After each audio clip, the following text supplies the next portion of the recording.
Through a series of taster sessions and workshops in the different IC regions, we enabled more than 900 SMEs to understand how innovation can apply to various aspects of their business.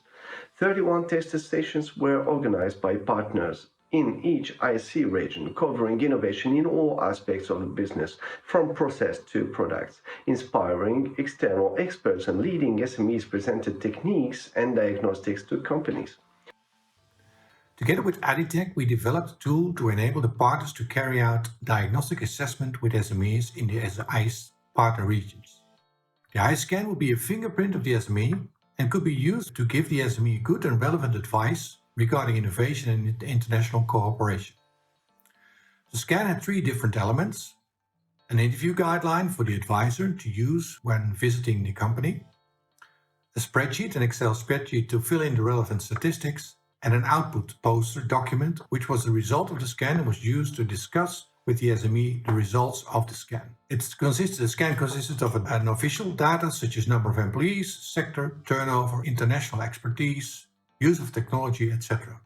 A business advisor from the partner organization would use the tool when visiting a company to carry out the assessment by using the standardized scan. It was done starting with the SME's own characteristic by asking a range of questions and visiting the premises and meeting other SME staff.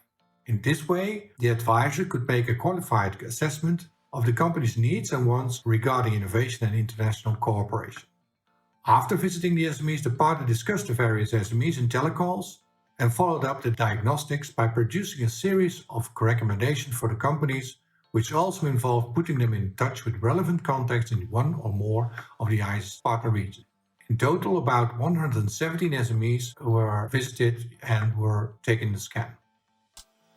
Now, these events were designed to bring the clusters together from the 4 countries involved with a view to introducing them to new thinking from academia, from industry, and some of the more innovative and development of trends in their particular industry cluster. They were attended by a range of businesses and involved essentially the sharing of ideas and looking into future prospects for that industry and new ideas that can be developed by those businesses involved. The Innovative Sector Exchange project aims to establish cross-border clusters, bringing together businesses and experts from the ICE project areas.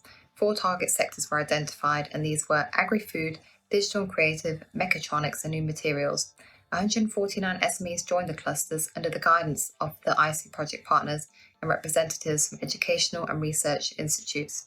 These support services were free, and members were encouraged to develop their business internationally and to work with companies and experts from other European regions. IC project partners have managed the project up until the end of this year, after which cluster leads will have then been identified to fully oversee future activities from 2021 onwards. All activities delivered were funded by the ICE project. During the project, we organized 7 major innovation events for the cluster members. During these events, we provided cluster members the opportunity to visit different fairs and discover new innovations all over Europe. We went to the CeBIT in Hanover, the YEC World 2019 in France, Hannover Messe in Germany, the Tech Open Air in Berlin, the Anuga in Cologne, Industry Barcelona, and the Horecava in Amsterdam. An important part of these events were the cluster meetings, during which the companies learned more about the project and, more importantly, got to know each other and their businesses better. Real connections between companies were made, which led to new partnerships.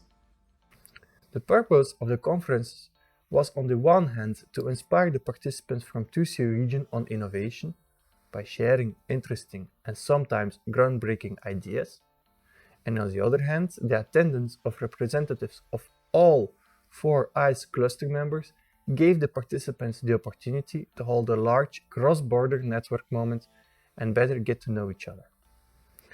The first conference was organized on 4 December 2018 in Calais. After a short introduction by the mayor of Calais, we arranged 5 inspiring speeches on how to be a successful company of the future. The speeches were presented by renowned international speakers, which attracted many participants to the event. After the conference, we organized an international networking event to enable participants to get to know each other and share insights on future-proof businesses. The second conference, named Innovation Summit, revolved around the topic Celebrating Success. A number of global companies were handpicked with a request to pitch about their company innovation processes. 6 companies were selected to showcase their innovation stories. The goal of the pitches was to allow the participants to understand how different aspects of innovation are applied by the global innovation champions. To help the audience to make the translation of the processes to their company level, we invited 3 brilliant academic experts. Considering the uncertain situation and possible travel limitations due to COVID, we decided to organize the event fully digital. To avoid a mainstream online webcam meeting, all partners agreed to make the event flashy and appealing for the participants. By applying the novel digital techniques, we managed to host a successful innovation conference and brought a refreshing experience to the audience. One of the other activities within the ICE project program was the engagement with higher education institutions. In particular, we did a lot of work with HouWest, which is an applied science university based in West Flanders. Our first engagement was with the Mechatronica cluster, where we took the businesses over that were involved in lighting design and lighting production. And we spent a good few hours with the academics there, helping the businesses to identify ways in which they could move their products forward, or perhaps look at new ways of thinking and design. The other engagement we had with HouWest was on their program called InnoWiz, which looks specifically at bringing new products to the market and prototyping, and how best to do that to be cost effective, and obviously to make sure that your product can go into production and be as successful as you wish it to be.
As a creative entrepreneur, I was able to join the cluster meeting in Lille. The aim was to broaden my horizon, and I really enjoyed putting my knowledge to some good use.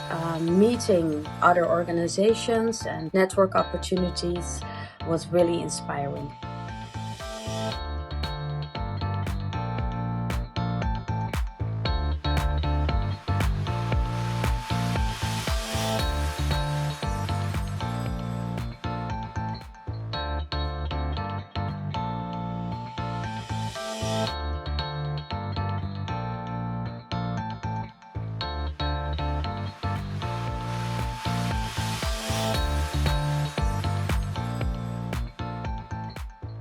Being part of the ISE project has not only given me the ability to scale my business, but it's also given me the confidence to offer services that I've seen are working in other regions.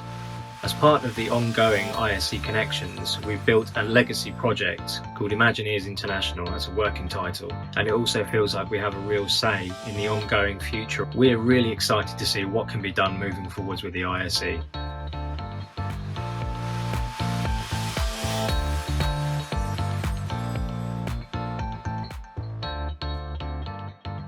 Well, as I say, Rome isn't built in one day, and we only started our export program a couple of months ago. So we have a lot of first contacts, and we are working towards our first contracts.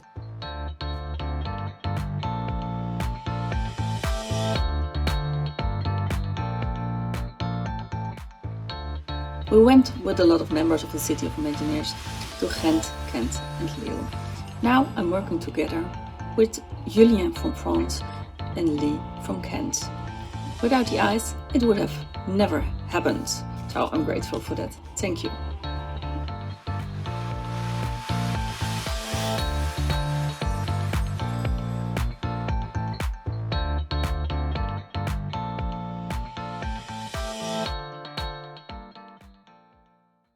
So what are the main things we learned as a partnership through implementing the ICE project? Well, firstly, that a sector approach can be helpful, but not always. When we designed the project, we focused on some of the sector strengths of the partner regions.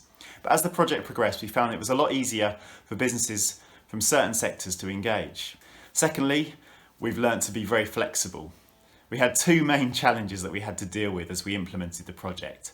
Firstly, the results and impacts of the EU referendum in the UK in 2016. And secondly, the impact of the COVID-19 pandemic in 2020. These things had a big impact upon the availability and capacity of businesses to participate in the project, and meant we had to adapt our programme of activity to respond to what businesses were asking. I think we played a key role in keeping good contacts alive between businesses from our different regions. We learned that a lot can change in 4 years. So we were creative as a partnership in adapting our programme of support to the fast changing context, with support of course from the Intereg programme. And we also learned that we have to allow plenty of time in an event programme. With international travel and visits to partner regions, to trade shows or centres of excellence, it's always hard to squeeze everything into a 1 or 2 day programme. But we found that our businesses really valued opportunities to just talk, meet and network with their counterparts from the other regions. So building in time to prioritise this was a very important element of organising a successful event. We listened to feedback from companies and adapted and perfected our approach to company pitching during the project, and we've now got a model and a format that the partners and other organisations can continue to use in the future. Final tip: if you're travelling with a group of businesses and your coach gets stranded in the middle of a tunnel in London for several hours, make sure that it's with a group of food and drink companies so that you've got supplies to keep spirits high and to encourage informal networking in very unusual situations.